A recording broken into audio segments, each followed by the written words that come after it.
Okay, good afternoon, students. So, today we are starting with the chapter number 1 of civics of class ninth. What is democracy? The first very thing we have to discuss in this video is what does democracy actually mean? So, we have to discuss some points that will differentiate a democratic government from a non democratic government. So, I have mentioned some of the points here. We will discuss these points now. So, democracy is a form of government where the rulers are elected by the people. Democracy एक ऐसी form of government होती है जहाँ पे जो हमारे ruler होते हैं, दैट मीन्स जिन लोगों ने यहाँ पे हम पर रूल करना है, जो हमारे शासक होते हैं, उनको हम लोग खुद इलेक्ट करते हैं. हम कोई अपना एक ऐसा रिप्रेजेंटेटिव बनाते हैं एक पर्टिकुलर प्रोसीजर से, जैसे कि इलेक्शंस होती हैं हमारे यहाँ पे, तो हम क्या करते हैं, अपने रिप्रेजेंटेटिव को खुद इलेक्ट करते हैं. पीपल्स चॉइस ऑफ रिप्रेजेंटेटिव यहाँ पे इलेक्ट होता है.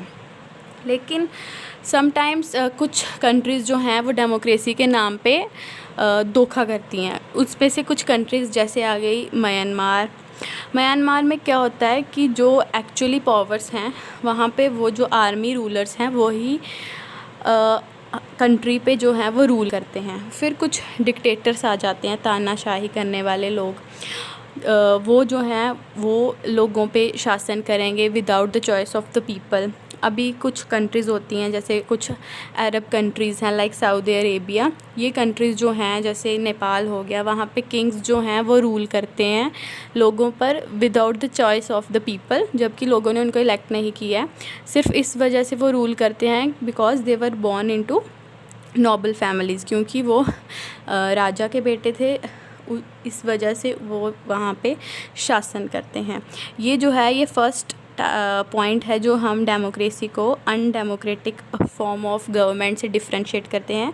डेमोक्रेसी का ये मतलब नहीं है कि वहाँ पे कोई भी अपनी मर्ज़ी से बन जाएगा, चाहे वो किंग का बेटा है और वो अपनी मर्ज़ी से वहाँ पे रूल करेगा. नहीं, डेमोक्रेसी का मतलब है वहाँ पे वही रिप्रेजेंटेटिव चूज़ होगा जो हम लोग थ्रू इलेक्शंस वहाँ पे अपना रिप्रेजेंटेटिव चूज़ करेंगे कि वो हमें रूल कर सके.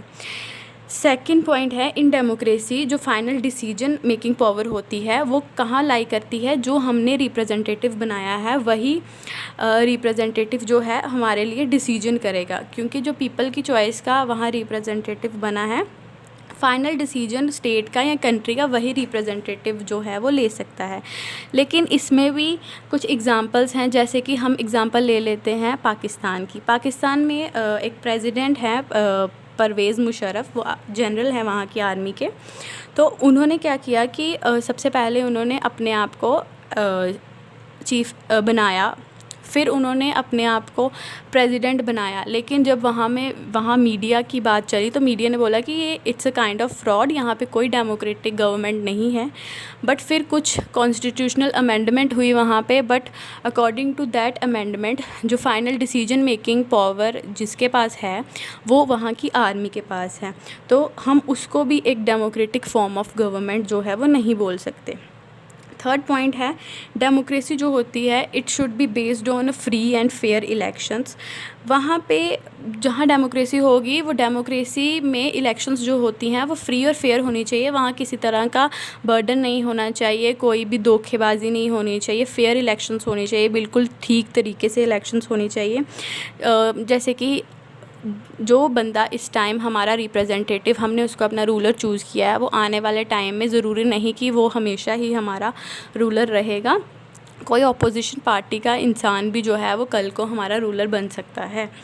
अभी एग्जांपल इसमें आ रही है चाइना की. जैसे चाइना जो है, चाइना में हम बोलते हैं कि डेमोक्रेटिक फॉर्म ऑफ गवर्नमेंट है, वो ऐसा बोलते हैं, बट ऐसा नहीं है. क्योंकि वहाँ पे जो इलेक्शंस हैं उसमें जो वो अपना रिप्रेजेंटेटिव खड़ा करते हैं वो हमेशा एक चाइनीज़ कम्युनिस्ट पार्टी का ही होता है, या फिर उस चाइनीज़ कम्युनिस्ट पार्टी के साथ साथ कुछ अलाइड 8 पार्टीज़ हैं, उनकी अपनी 8 पार्टीज़ हैं, वो उन्हीं में से अपना रिप्रेजेंटेटिव खड़ा करते हैं. और हमेशा वही जो है वही 8 अलाइड पार्टीज़ या उन्हीं चाइनीज़ कम्युनिस्ट पार्टीज़ में से कोई रिप्रेजेंटेटिव बनता है जबकि वो इलेक्शंस पार्लियामेंट के लिए हो रही हैं, बट वहाँ पे जो पर्सन है वो किसी और पार्टी से खड़ा नहीं हो सकता है, वही चाइनीज़ कम्युनिस्ट पार्टी ही उसको खड़ा करेगी।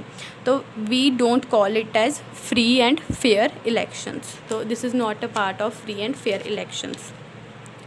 नेक्स्ट है कि एक डेमोक्रेटिक जो कंट्री होती है वहाँ पे राइट टू वोट जो है, जैसे हमारी कंट्री में है, any person who is above 18 years वो जो है अपना वोट जो है वो कास्ट कर सकता है। और डेमोक्रेटिक जो गवर्नमेंट होती है उसमें एक एडल्ट जो है वो एक वोट दे सकता है और एक वोट को एक ही वैल्यू दी जाती है। अब कुछ कंट्रीज़ हैं, सऊदी अरेबिया हो गया, एस्टोनिया हो गया, फिजी हो गया, इन कंट्रीज़ में ये कुछ जो इनकी माइनॉरिटीज़ हैं वहाँ पे माइनॉरिटीज़ जो कुछ कम्युनिटीज़ हैं इनकी, उनको ये राइट ऑफ वोट जो है वो नहीं देते हैं।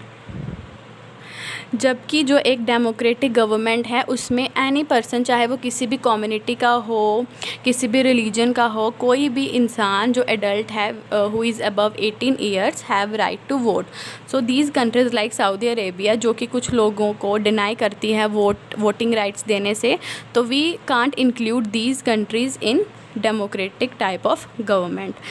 The last and the fifth point is, एक डेमोक्रेटिक गवर्नमेंट जो होती है, इसका मतलब ये नहीं है कि अगर हमने अपना रिप्रेजेंटेटिव चूज़ किया है तो वो अपनी मर्ज़ी से कल को कोई भी डिसीजंस ले सकता है। उस रिप्रेजेंटेटिव के लिए एक सर्टन लिमिट्स जो हैं वो सेट की जाती हैं कॉन्स्टिट्यूशन और सिटीजन्स राइट के अकॉर्डिंग, कि वो कुछ भी ऐसा नहीं कर सकता जो कि हमारी फंडामेंटल और कॉन्स्टिट्यूशन राइट्स को हार्म करे। तो उनको एक लिमिट जो होती हैं सेट की होती हैं, उनको उनके अंडर जो है वो काम करना होता है। तो these were some points that differentiate a democratic government from a non democratic government. तो next topic we will cover tomorrow. Thank you.